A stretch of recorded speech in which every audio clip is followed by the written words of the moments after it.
I'm Brittany Haas, Chief Adventure Officer of Alpenventures Unguided, and welcome to another episode in the Taste of the Alps series. So today we're going to make something called Kaiserschmarrn, which I'm really excited about. This is one of my very favorite desserts to get at a hut, usually served in Austria. And what this is it's like a really sweet, super fluffy pancake broken up into little pieces that's served with applesauce and usually lingonberries, which I don't have any right now, so we're just going to stick with the applesauce. The recipe was sent to me by the Heidelberger Hut. We'll talk about that in a little bit. And before we get started, just to remind you, Alpenventures Unguided is an adventure travel company. I am a great adventure planner. I'm not a great cook, and I've never made this recipe before. So we're all in for an adventure together. All right, so to get started, what we're going to need for Kaiserschmarrn, I have 2 bowls here and a mixer. We're going to need 5 eggs. We're going to actually separate those, so we'll use the yolks separate from the egg whites.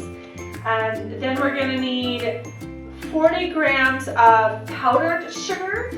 So this is about 1/4 cup. Now, if you don't have powdered sugar ready and available right now, super easy solution. Pop it into your food. Pop normal granulated sugar into your food processor or your blender. That's actually what I did to make this, and it magically turns into powdered sugar. Then we also need 230 grams of flour, which is 1 7/8 cups, so almost 2 cups here. 375 milliliters of milk. Now, if we're talking about cooking in Europe or in the Alps, we're usually talking whole milk, but you could probably make it with whatever you have in your house. And this is 1.6 cups, so just a little bit over 1.5 cups of milk. A pinch of salt, baking fat, so we're going to use ghee today for our baking fat. And then we're going to need a little bit of granulated sugar to mix in, and a little bit more powdered sugar than what we have here to put on top. So you'll serve it with applesauce. This is homemade applesauce. I'm a big believer in avoiding preservatives and extra junk that comes in food that we buy already ready. And the 2 things that I will not buy in the grocery store anymore because they are so easy to make yourself are peanut butter and applesauce. So for this applesauce, all I did was I just sliced up 5 apples, threw them in the blender, put about a tablespoon of vanilla in there, and then just some cinnamon in there. And that I just dump in a bunch. Now, I don't actually peel the apples. It probably would be a little bit better if you peeled the apples, but I think it's delicious even without doing that. I also don't add additional sugar, which is another thing that you can do. So we have homemade applesauce here. Of course, if you need to, you can just buy some at the store. So let's go ahead and get started. Okay, so the first thing we're going to do is we're going to mix the powdered sugar and the egg yolks together. So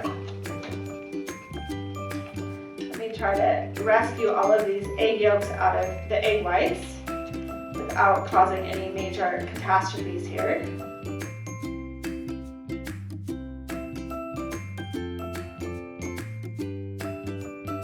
So that was not completely successful. There's a little yolk in the white and a little white in the yolk, but we're just gonna call it good. All right, then we're gonna add in the powdered sugar.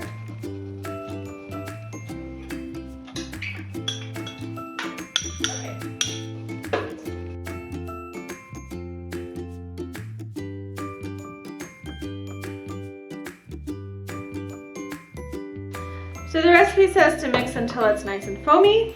I'm going to call that foamy. Okay, so now we can add in the flour, the salt, the pinch of salt, and the milk.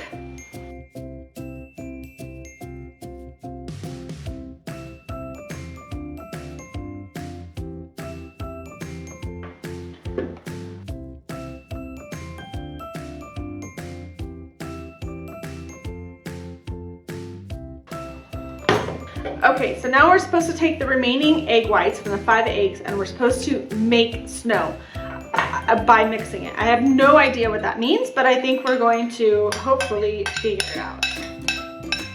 Okay.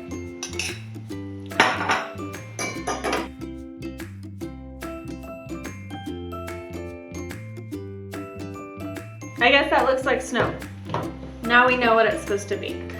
We're going to mix these 2 together carefully by hand. Okay, So I guess that's stirred in. So now what we need to do is heat 4 tablespoons of baking fat up until the pan is really hot. So I'm going to take my ghee here. Now in Europe, they use the term Esslöffel, which is, or sorry, in Germany at least, which is eating spoon. So basically your big spoon is how they would measure a tablespoon. And a teaspoon, they literally use the little spoons that they use in tea. Let's get that heating up here. Okay, good. So our baking fat is nice and melted. And now we're gonna go ahead and pour in the contents of our bowl here.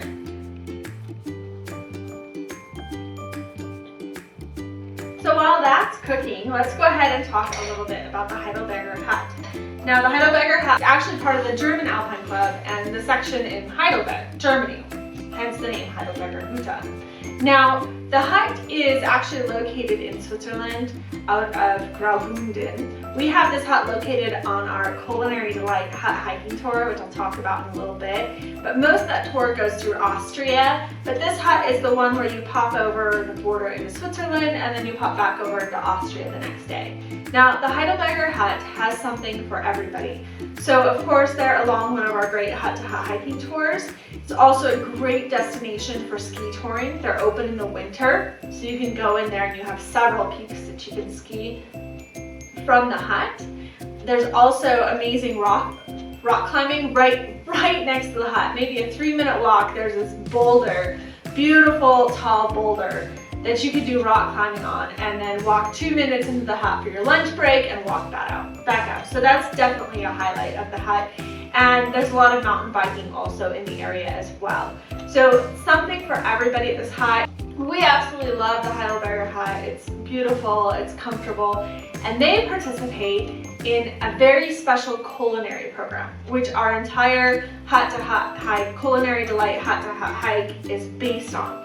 And that is out of this valley where they're located. There's a culinary program where several of the huts actually invite a Michelin star chef to come up to the hut the second Saturday of July. And that Michelin star chef, these come from all over the world, introduces a dish to the hut using local ingredients and teaches the hut staff how to prepare the dish at their hut.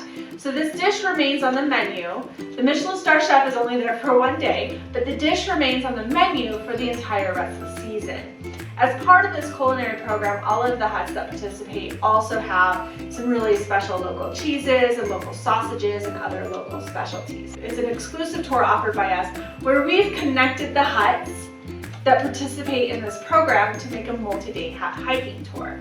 Now, this does actually require that you stay at a couple huts that don't participate in this event, but each of those huts has amazing food in and of themselves, so you're not losing out on anything.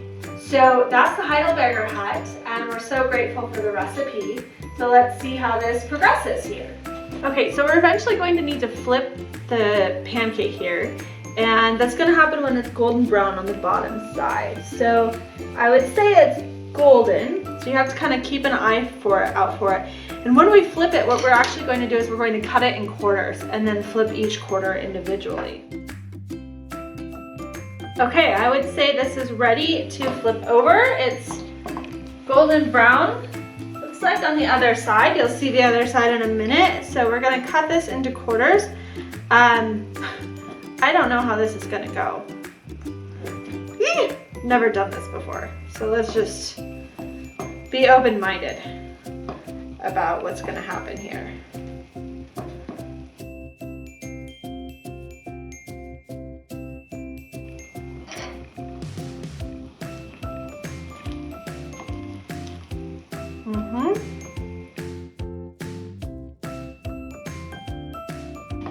Okay, first one, flip. Okay. This is maybe not the most coordinated anybody's ever made Kaiserschmarrn, but we're gonna figure this one out. Okay. And then, oh boy. So if you know how to do this better than I do, please feel free to leave this in the comments. Okay, ready? Flip! Okay. See, golden brown, I would say. And give others a tip for how to do this better than I'm doing this, because I'm pretty sure there's a better way. I mean, if you're brave, you can just pick up the whole thing and flip it, but that for me would be a total disaster waiting to happen. Okay, ready? Flip! Okay, one more. I'm gonna turn the pan around so we can get access to it. Then it should just come out, and ready, flip. Okay, there we are. Now we have to let the bottom side get golden brown. Okay, so when I take a look at the other side of the Kaiserschmarrn, it looks again golden brown. So what we're going to do now, it's not totally cooked through everywhere, but that's okay, it'll fix, is we're gonna break it up into smaller pieces. With a fork, they say I'm using wooden fork.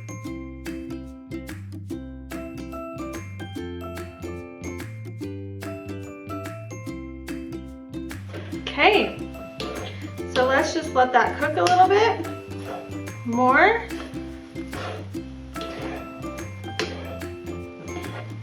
So we want to get all the sides a little bit more cooked. I'm also going to go ahead and get some normal granulated sugar on here while it's cooking.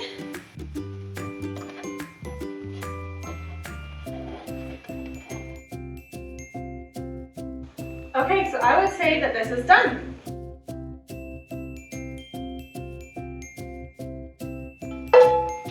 Good, that's much better. Much easier. Then we're gonna sprinkle some powdered sugar all over it, generously. So, I forgot to mention that this can be served, it's a dessert, but many people actually will also eat it as a meal. Sometimes even in the cafeterias, in the offices in Germany, they'll have Kaiserschmarrn as a lunch option. So it's a delicious lunch option though. And also this is often served with raisins mixed in as well. The recipe that the Heidelberger Hut sent didn't use raisins, and I don't really love raisins, so that's perfect. Okay, and let's give it a try.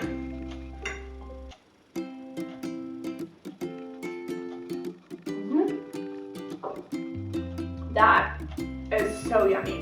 It's usually also served with Lingonberries on the side.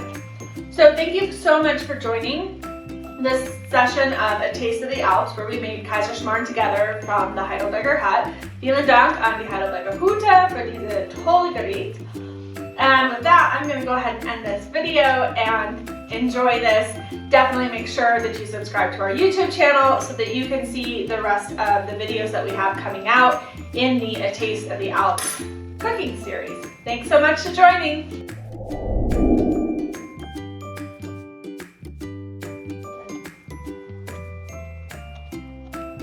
So the Heidelberger Hut is run by